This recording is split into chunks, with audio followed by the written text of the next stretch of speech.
Hola a todos, nosotros somos de la asignatura de primeros auxilios de la sección 1500. Somos el grupo número 3 que está integrado por Alex Morales, Ana Ordóñez, Eduardo Canales, Erika Acosta, Kaylee Naomi y su servidora Ilsa García. En esta oportunidad vamos a tratar el tema de lo que son las fracturas, las luxaciones y los esguinces. Como sabemos, las fracturas y las lesiones se pueden presentar en cualquier momento y por ello la importancia de esta exposición, ya que vamos a tratar temas como lo que son las medidas de primeros auxilios que debemos de tener, cómo se clasifican las fracturas, luxaciones y esguinces y cómo identificar cada una de ellas. El primer tema que vamos a hablar es de la fractura. La fractura es una ruptura total o parcial de un hueso.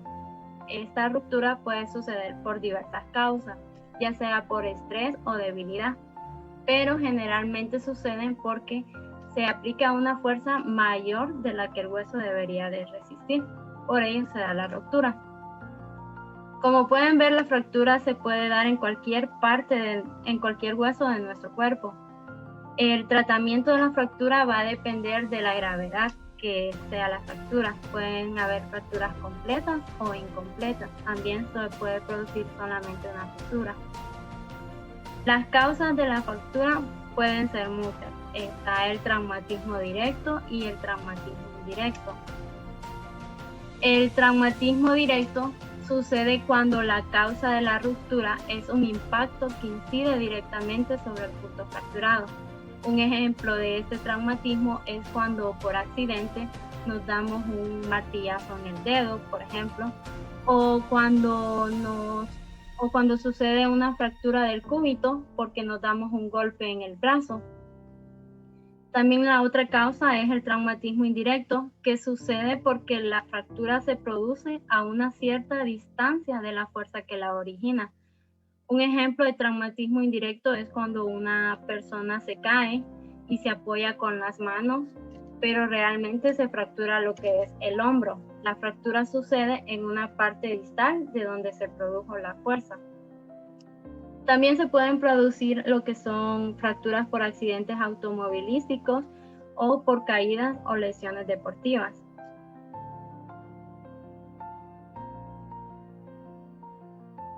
Existen diversos tipos de fractura, entre ellas las fracturas por estrés y las fracturas por debilidad. Las fracturas por estrés suceden cuando se usa mucho el hueso, hay una sobrecarga en el hueso y un uso excesivo. Las fracturas por debilidad es cuando hay algún tipo de deficiencia ósea que debilita los huesos, como la osteoporosis. La osteoporosis es una enfermedad que debilita los huesos, lo que hace que los hace más vulnerables a desarrollar fracturas. Los síntomas de la fractura pueden ser dolor intenso, deformidad, que generalmente la deformidad se puede notar cuando hay una fractura completa y la extremidad se ve afuera del lugar. También puede haber hinchazón, hematomas o dolor alrededor de la herida, entumecimiento y hormigueo, también movimiento limitado o incapacidad de la extremidad debido al intenso dolor. Puede aparecer fiebre, hematoma o sobreinfección. ¿Cómo se puede identificar una fractura? Bien, cuando estemos ante una persona que presenta una fractura, podemos notar que ella tiene dolor intenso en el sitio de la fractura, hay una incapacidad funcional, en algunos casos se puede producir hasta hemorragia, también hay inmovilidad parcial del miembro lesionado y sensibilidad a la palpación. Esto quiere decir que en el momento de que nosotros estamos realizando el examen físico, al tocar la persona, esta siente dolor. Ahora las dejo con mi compañera Kaylee, que les va a hablar acerca de la clasificación de las fracturas. Bueno, y continuando con la exposición, existe una clasificación de las fracturas. Las fracturas se pueden clasificar dependiendo del estado de la piel. la localización de la fractura en el propio hueso, el trazo de la fractura, tipo de desviación de los fragmentos y mecanismo de acción del agente traumático. Se clasifica según el estado de la piel. Están lo que son las fracturas abiertas, que son aquellas en las que se puede observar el hueso fracturado a simple vista, es decir, que existe una herida que deja los fragmentos óseos al descubierto. Y cabe recalcar en esto que pues estas son las que son las más peligrosas, porque hay un riesgo de hemorragia o de una infección porque están expuestas. También están las fracturas cerradas, son aquellas en las que la fractura no comunica con el exterior, ya que la piel esta no ha sido dañada. En esto también cabe recalcar que hacen prever un mayor número de complicaciones. Se produce un mayor grado de contusión de las partes blandas, como son los vasos sanguíneos, los nervios y fundamentalmente lo que son los músculos y la piel.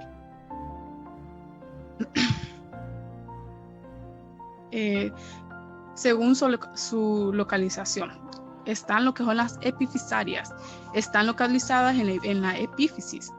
Si afectan a la superficie articular, se denominan fracturas articulares, y si aquellas no se ven afectadas por el trazo de fractura, se denominan extraarticulares. También están lo que son las metafisarias, están localizadas en la metasis, pueden afectar a las metasis superior o inferior del hueso. Ahí en la imagen podemos observar en la extraauricular que en el A1 está una imagen donde dice simple, A2 que son las con una cuña, y la A3 que son las complejas, que pueden llamarse también como una fractura conminuta.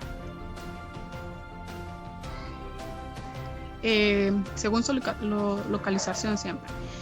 Están también lo que son las episiolisis, cuando la fractura episaria se produce en un niño o involucra el cartílago del crecimiento.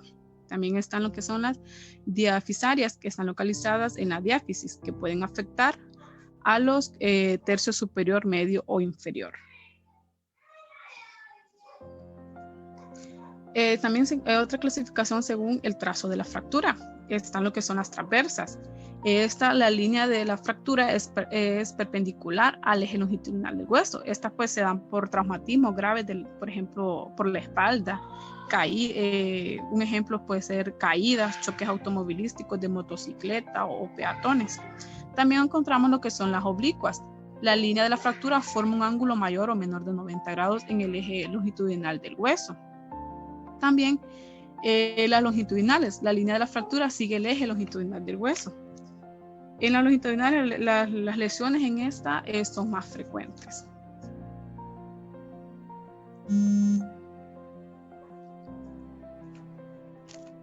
Según el trazo de la fractura siempre. En la ala de la mariposa existen dos líneas de fractura oblicuas que forman un ángulo entre sí y delimitan un fragmento de forma triangular.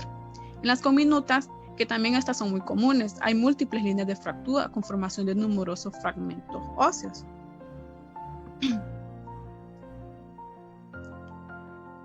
El diagnóstico. Los procedimientos de diagnóstico pueden incluir lo siguiente.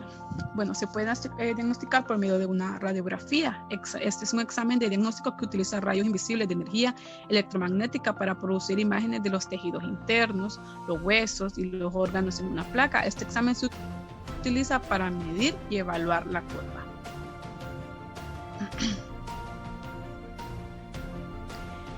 También está otro tipo de examen que es imágenes por resonancia magnética nuclear. Este es un procedimiento de diagnóstico que se utiliza una combinación de imanes grandes, radiofrecuencias y una computadora para producir imágenes detalladas de los órganos y estructuras dentro del cuerpo. También se realiza este examen para descartar cualquier anomalía relacionada con la médula espinal y los nervios.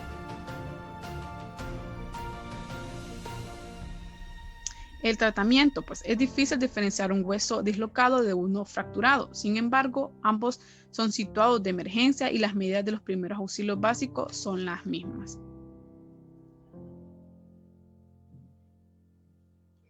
Bueno, a continuación los dejo con mi compañero Daniel.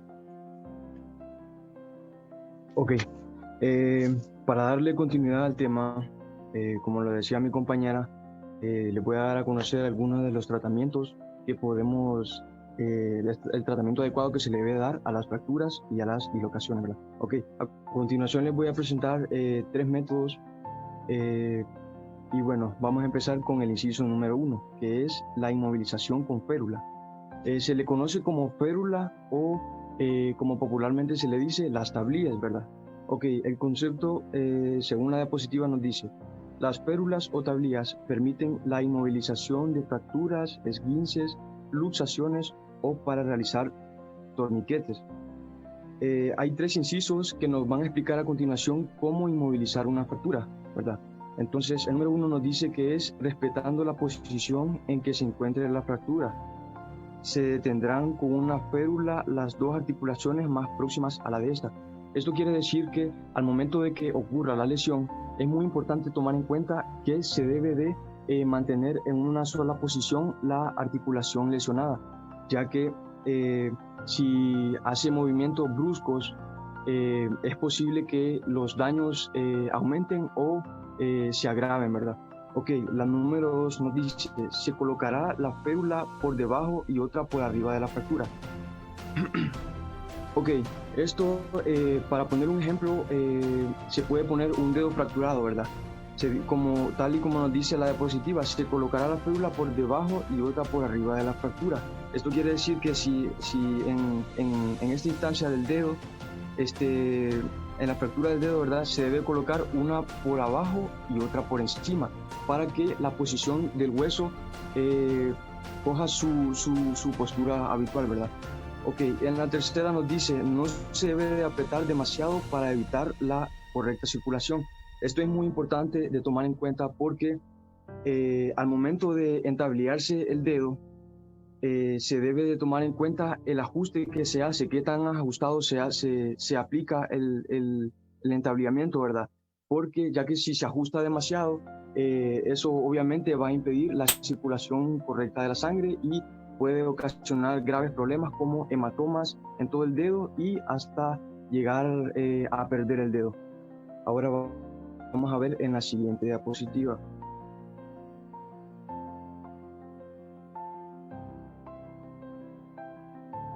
Ok, en el método número 2 nos habla sobre la reducción abierta y fijación interna. Ok, el concepto de la diapositiva nos dice que requiere de una operación quirúrgica para reparar las fracturas. Con frecuencia se utilizan varillas de metal, tornillos o placas para reparar el hueso, los cuales se mantienen fijos debajo de la piel después de la cirugía. Ok, esto quiere decir que para este método sí requiere de una cirugía, y los materiales que se van a utilizar para mantener, para componer la postura del hueso son los materiales que se presentan a continuación, como se lo leí. Como tales son la varilla, los tornillos y placas, ¿verdad? También dice que este procedimiento se recomienda en los casos de fracturas complicadas que no se pueden realinear con una férula o cuando el uso prolongado de una férula no es recomendable.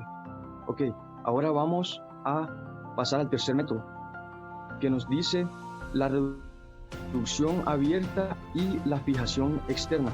Ok, este es muy parecido al anterior, nada más que en diferencia con el anterior, este es una fijación externa, ¿verdad?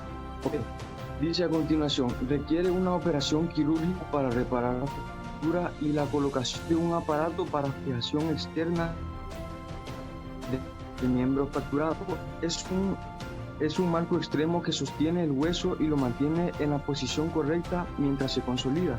Por lo general, esta técnica se aplica en las fracturas complejas que no pueden repararse por medio de la reducción abierta y la fijación interna.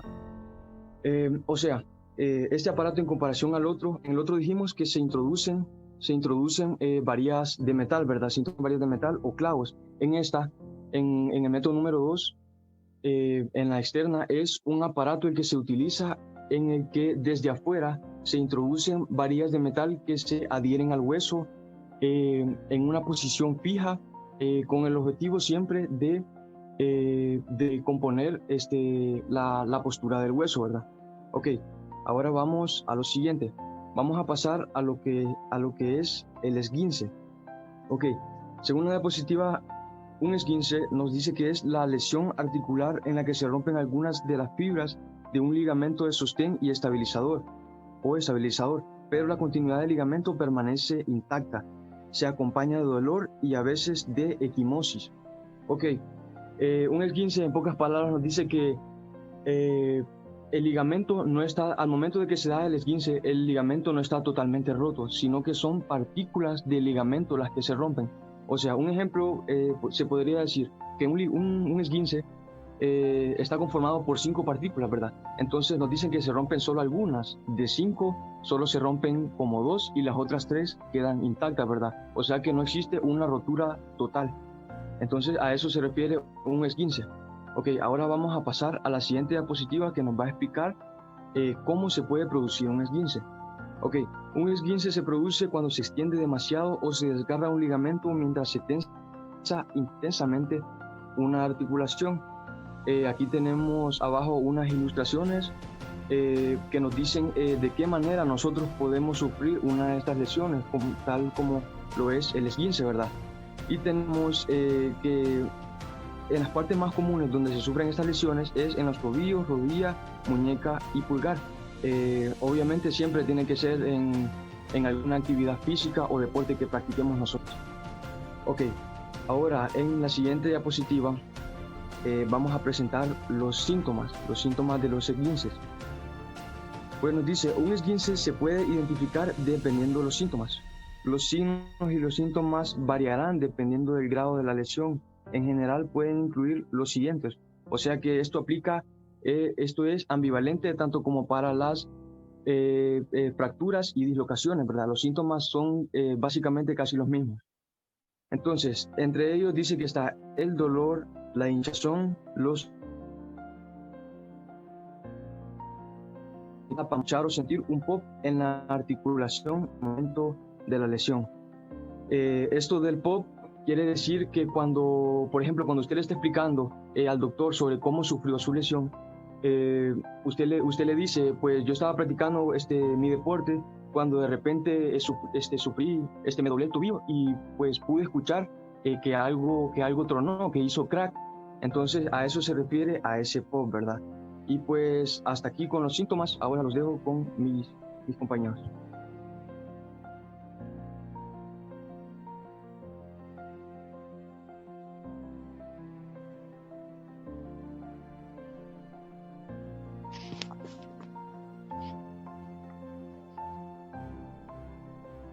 Hola, buenas tardes, me presento, mi nombre es Alex Giovanni Morales y vamos a hablar sobre las clases de esguince. Los esguinces se clasifican en 3 grupos según su gravedad. Como todos sabemos, los esguinces lleva su límite, digamos, de gravedad y aquí están enumerados esguinces de primer grado. Dice que produce distensión. Está el de segundo grado también y el de primero y el segundo, ¿verdad? Entonces dice que los síntomas son esguince de segundo grado y el de tercero y también tenemos el de primero. Ahora dice, produce el esguince de primer grado, dice, produce distensión de ligamento. Los síntomas son, no hay rotura de tendón, sino una leve rotura interna. ¿Qué quiere decir eso? Que los tendones de adentro están fracturados, no es interno el golpe. También nos dice que ocasiona dolor, inflamación y leve estabilidad. Sin embargo, la articulación permite realizar movimientos completos. También tenemos el tratamiento para el esguince de primer grado. Lo primero es colocar algo frío, como todos sabemos. Con algo frío busca desinflamar, ya sea un golpe, y así también funciona con el esguince. También evitando que el contacto sea directo, puede que se deba tomar antiinflamatorios y tener mucho reposo. Esto quiere, también podemos tener reposo, eso ayuda a que el esguince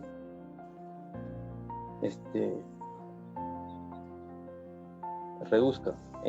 También tenemos el esguince de segundo grado, es más complejo debido a que hay una ruptura parcial del ligamento. Síntomas, también en este caso la inflamación es mayor al igual que el dolor. También en el de segundo grado podemos ver que los síntomas es lo mismo que el anterior. Además hay dificultad para apoyarse en pie, pues nosotros podemos, si nos fracturamos un esguince, entonces tendemos a no podernos parar. En ocasiones puede aparecer un hematoma en una zona afectada. Tratamiento en este caso es básicamente lo mismo que lo anterior, colocar algo frío donde está afectada la parte de nuestro cuerpo, ya sea en la rodilla, en el tobillo o en el codo. También está el esguince de tercer grado. El ligamento se separa completamente. ¿Y qué quiere decir esto? Este ya es un poco más grave que el primero y el segundo. También podemos ver sus síntomas. Dice, causa mucho dolor e inflamación. Ya en este caso la inflamación va a ser más grave y va a ser un poco imposible de reducir la hinchazón, imposibilidad de apoyo e inestabilidad. Es imposible tener una estabilidad buena y no se puede poner de pie también. El tratamiento es el mismo que el anterior, siempre poniéndose algo frío para que reduzca, pero lo más importante es que ir al doctor. También están los factores de riesgo, los factores que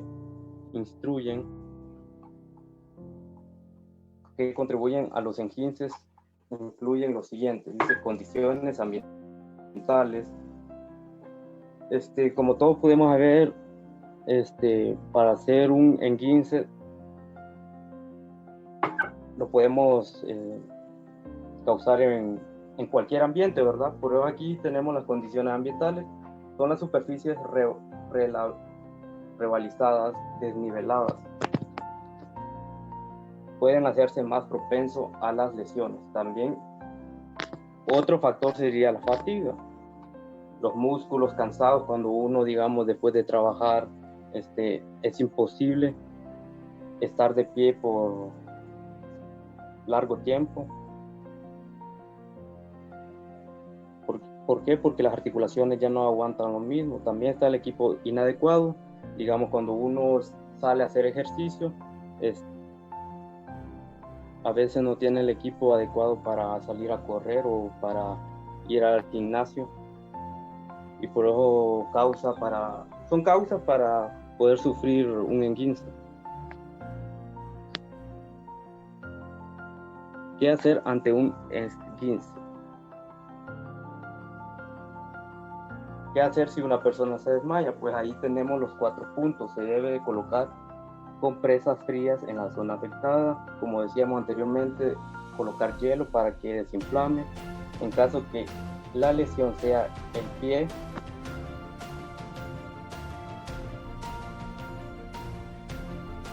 bueno, mi nombre es Carolina. Continúo con la diapositiva que dejó mi compañero. Está luxación y esguince. Una luxación o dislocación es toda separación permanente de las dos partes de una articulación, así como pueden observar en la imagen donde se mira normal, dislocación anterior y dislocación posterior. Esguince. Un esguince o torcedura es la rasgadura, torsión, distensión o estiramiento excesivo de algún ligamento. Ahí pueden observar en las imágenes cuando sucede un caso de esguince. Bueno, ahora continuaremos con luxación. Cuando hablamos de luxación, es la pérdida total de todo contacto entre las epífisis que forman la articulación y subluxación, que es la pérdida parcial de contacto. En ambas hay que valorar la integridad del perfil óseo. Dentro de la luxación encontramos qué tipos de luxaciones existen. Existen varios tipos de luxaciones. Entre ellos tenemos las agudas, que son aquellas que se producen tras un traumatismo más o menos fuerte. No hay antecedentes de otras luxaciones ni tienen complicaciones. Encontramos también la inveterada o crónica. Cuando un hueso no está dentro de la articulación, se tiene una lesión previa con cicatriz de las partes blandas que ocupa este espacio, dificultad que el hueso pueda volver a su posición original. También encontramos dentro de los mismos tipos las habituales, que son las que sufren las personas con una patología articulada de base. Hay enfermedades que afectan los ligamentos, la cápsula articular u otras estructuras. Si estos tejidos son débiles, las luxaciones son más frecuentes, como por ejemplo el síndrome de Marfan. También encontramos las recidivantes, que ocurren en una articulación que ya haya sufrido una luxación, que esto comúnmente pasa más en los deportistas.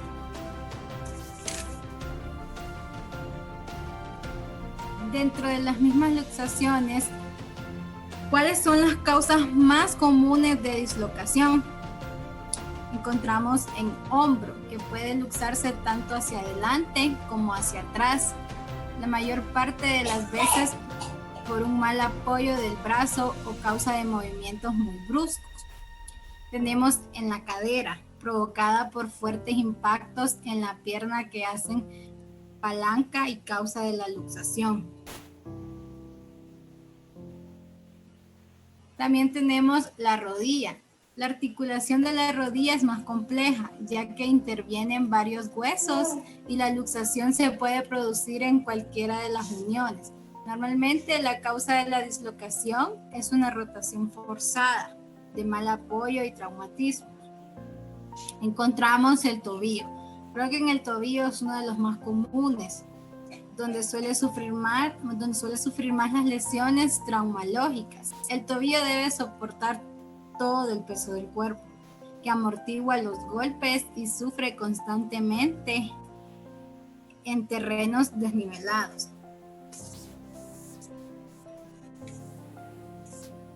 Seguimos con las causas más comunes. También tenemos el codo. La dislocación del codo es más común en niños que en adultos, sobre todo por las caídas al empezar a andar, o en otras palabras, caminar, o los tirones cuando se le agarra la mano. Tenemos también la espalda. Las vértebras de la columna también pueden cambiar de posición o fracturarse. Estos suelen ser casos donde ha habido un fuerte traumatismo, como una caída desde una gran altura o un accidente de tráfico.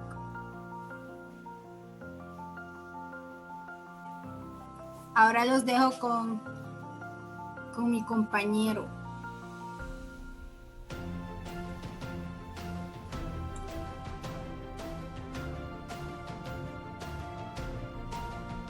Buenas tardes, soy Eris Acosta. Continuando con la exposición, les hablaré sobre algunos síntomas de las dislocaciones y subluxaciones.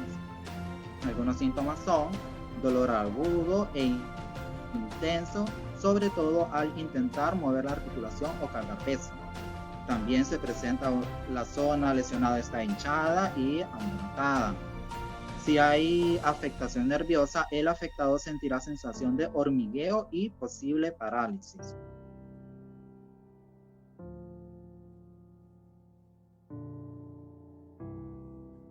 Otros síntomas que se presentan son, por ejemplo, la deformación del miembro que adopta una postura antinatural, imposibilidad de mover el miembro, más posibles daños graves a los ligamentos, incluso siendo necesario el empleo de cirugía.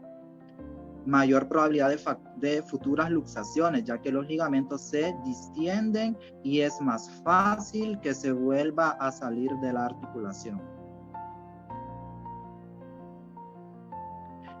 ¿Qué vamos a hacer cuando estamos en una situación en la que una persona presenta una luxación?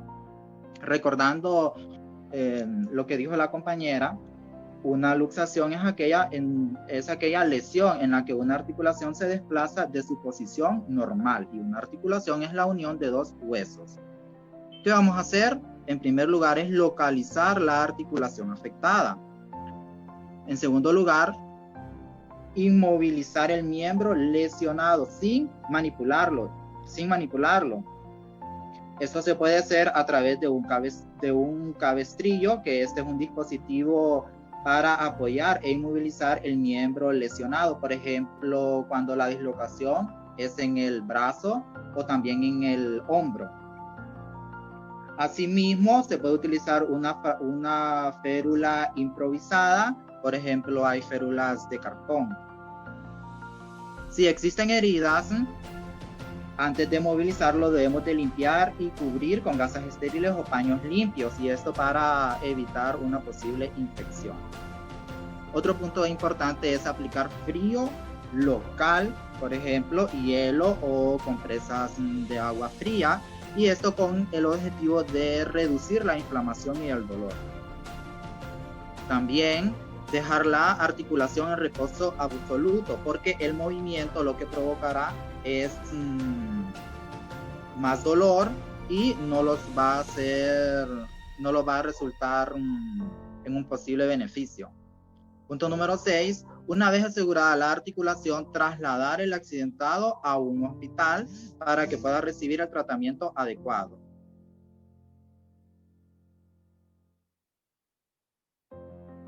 ¿Qué es lo que no debemos hacer cuando hay una luxación? Desde uno mismo, como persona que vamos a brindar primeros auxilios, lo que no debemos hacer es abandonar a la víctima en ningún momento hasta que pueda ser atendida por el servicio sanitario, familiares. Nunca intentar recolocar la articulación ni manipular el miembro de ninguna manera. Si resulta ser una fractura, provocaría grandes daños y muchísimo dolor, y si la maniobra se realiza de forma incorrecta podría quedar una lesión permanente. No debemos de aplicar pomadas o medicamentos que no sean prescritos por un médico. No mover a una persona con sospecha de lesión en el cuello, columna o cadera. En caso de que sea estrictamente necesario moverle, porque esté en la carretera, por ejemplo, entonces debemos de tirar de su ropa y no hacer movimientos bruscos. También no debemos de hacer masajes porque provocaría más daño. A continuación, les presentamos un video práctico sobre los primeros auxilios que se le brindan a una persona lesionada presentando fractura, luxación o esguince.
Bueno, acabamos de ver el video donde se muestra lo que debemos de hacer, los primeros auxilios que debemos de realizar ante una persona que ha sufrido una lesión, como por ejemplo fractura, luxación o esguince, en donde los puntos relevantes es, ¿verdad?, identificar en dónde está, cuál es el miembro lesionado, la inmovilización, no hacer movimientos bruscos, llamar a emergencias, ¿verdad? Y asegurarnos de que la persona pueda ser llevada al hospital. Estas son nuestras bibliografías en norma APA, en las cuales pudimos encontrar todos los documentos, toda la información aquí plasmada, compartida a ustedes. Hemos llegado al final de nuestra presentación. Espero que hayamos abordado todos los puntos relevantes, que nos hayamos comprendido. Y si surgen dudas, estaremos respondiéndolas por medio del grupo de WhatsApp. Muchísimas gracias.